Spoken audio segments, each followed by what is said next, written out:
Mon Dieu, quelle purge. Salut à tous, c'est JJ Le H, j'espère que vous allez bien.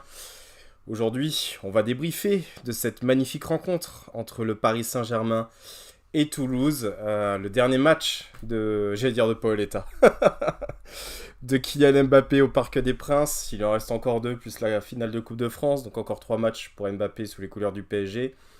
Le dernier match au Parc des Princes de Keylor Navas.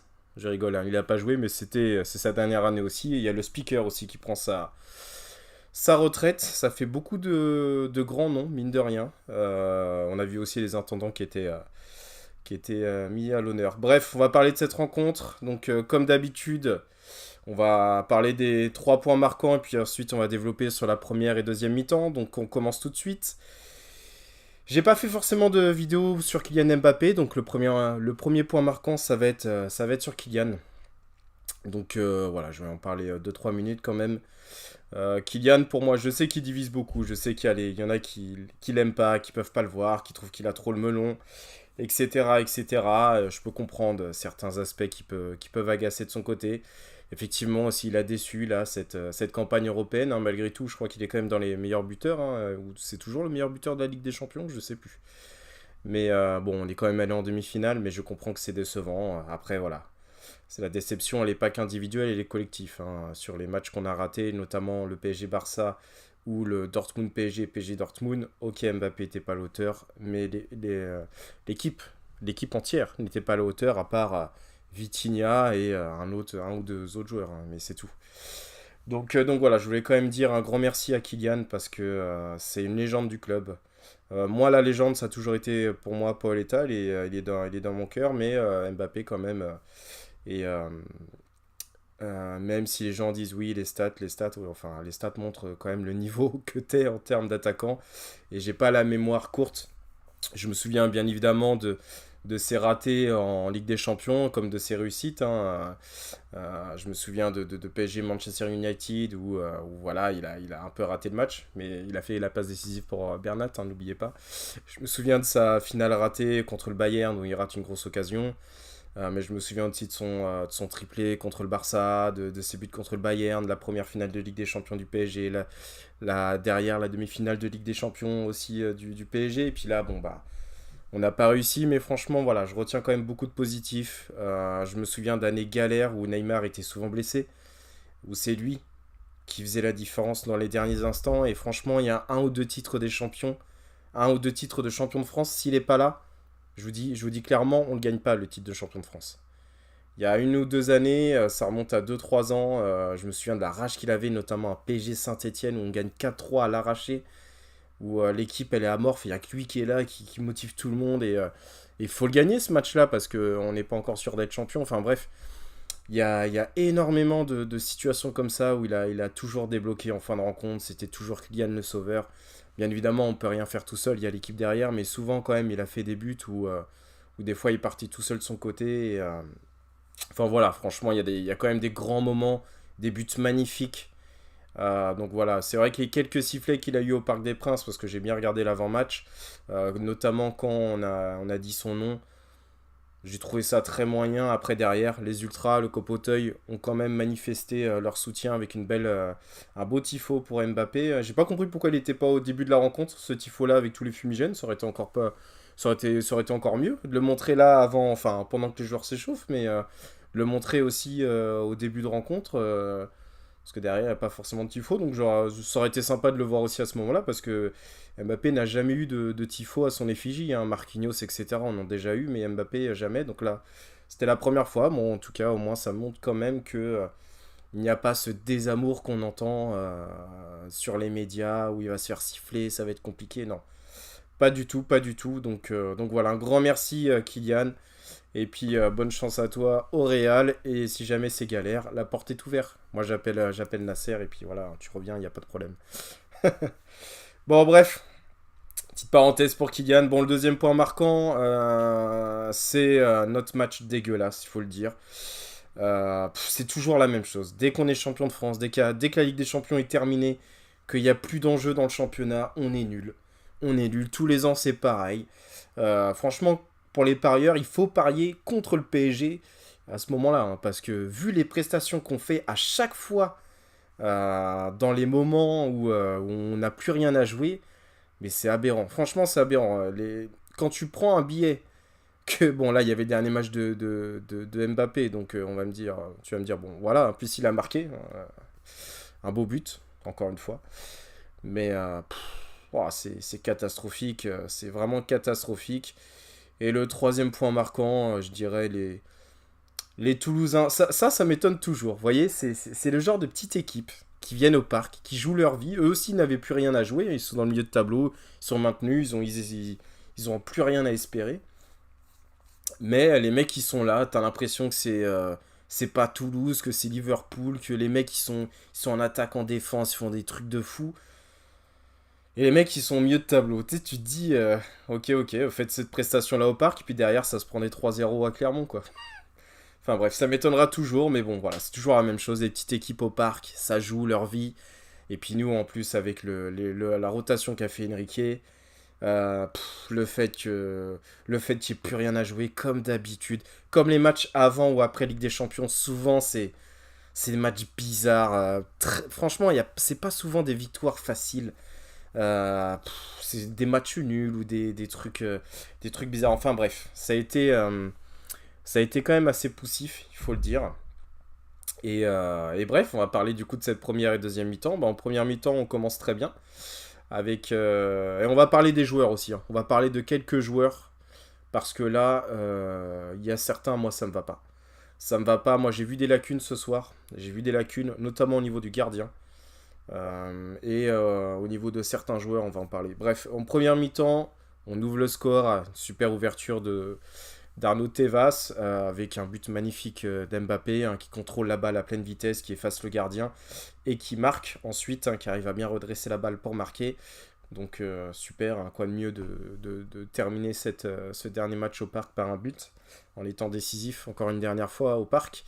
Donc ça c'est génial. Et puis après derrière on a un gros trou d'air, hein, Toulouse qui nous domine, qui se crée quand même pas mal de situations, qui égalise presque dans la foulée, j'ai envie de dire. En plus avec une belle action, hein, d'Aligno qui est trop court pour essayer d'intercepter la balle, hein. Je crois que c'est Fofana, le Toulousain, qui fait une remontée de balle, pas attaqué. Enfin, notre milieu de terrain s'est fait bouffer, faut le dire, hein. Notre milieu de terrain s'est fait bouffer.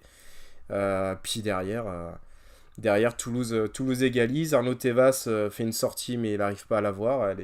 Voilà, il la touche pas. Et, euh, et bref, on termine cette première mi-temps sur un score de 1 partout. Et il faut quand même dire que Toulouse a dominé la plupart de cette première mi-temps. On a été invisible pendant plus de la moitié de cette première mi-temps. La composition d'équipe, il a fait tourner. Ok, maintenant Zeg, c'est un petit jeune, je n'en veux pas, mais il n'a pas le niveau. Il n'a pas encore le niveau. Il s'est fait manger la plupart. Je parle tout le match, hein. En première mi-temps, il s'est fait manger plusieurs fois.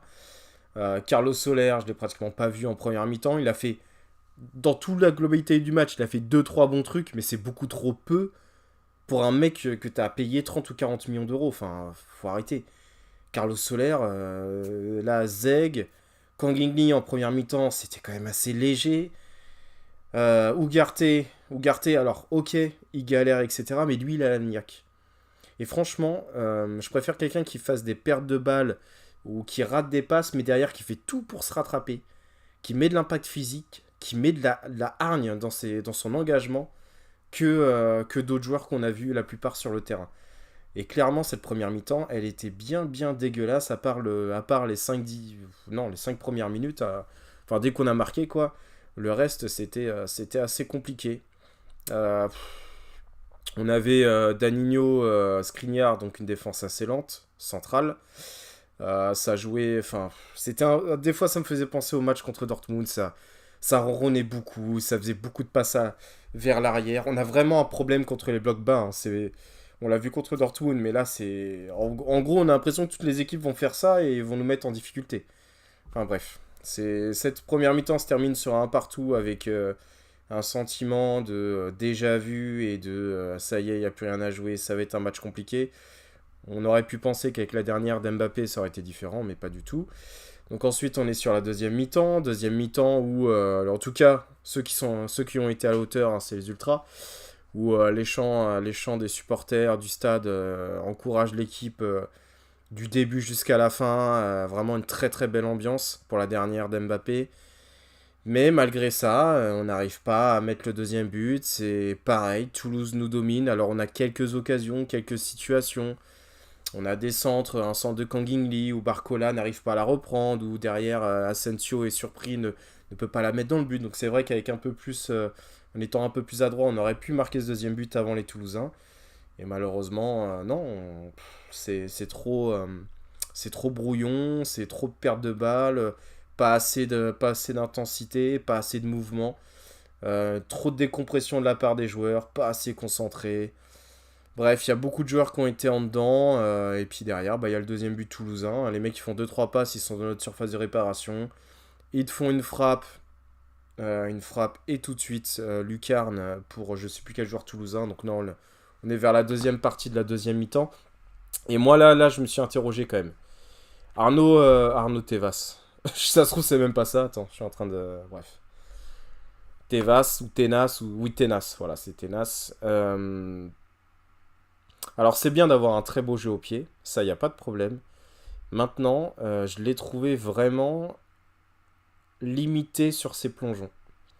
Alors, à Saint-Etienne, je me souviens, il y avait Jérémy Janot habillé en Spider-Man, là, un petit, à peu près la même taille que Tenas, hein, même peut-être plus petit, je sais pas, mais il avait une détente incroyable.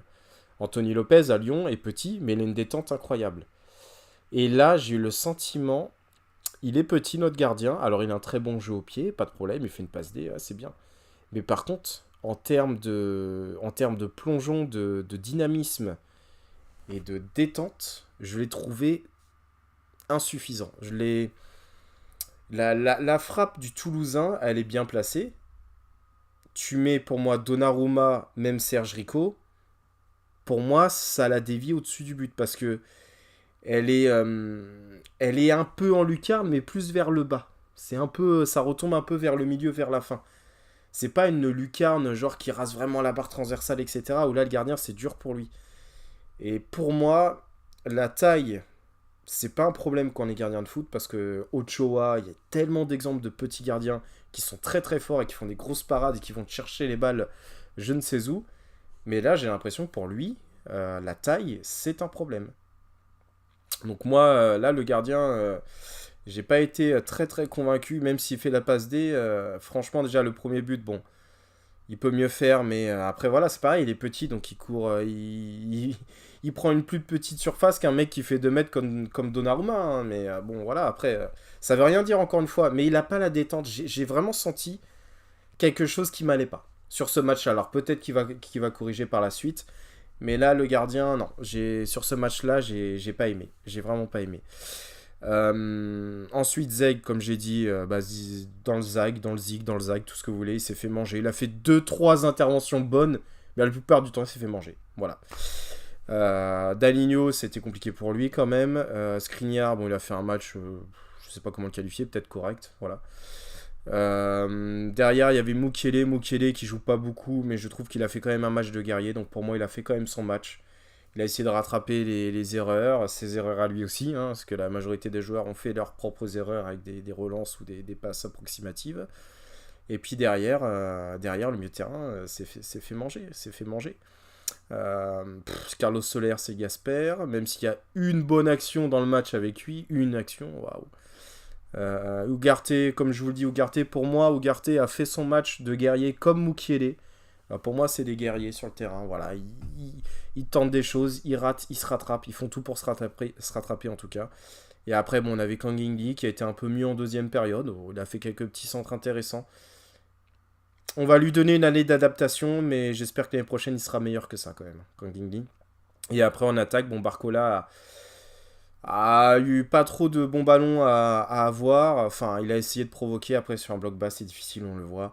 Mbappé, il a fait son match. Il a été décisif, sans être extraordinaire.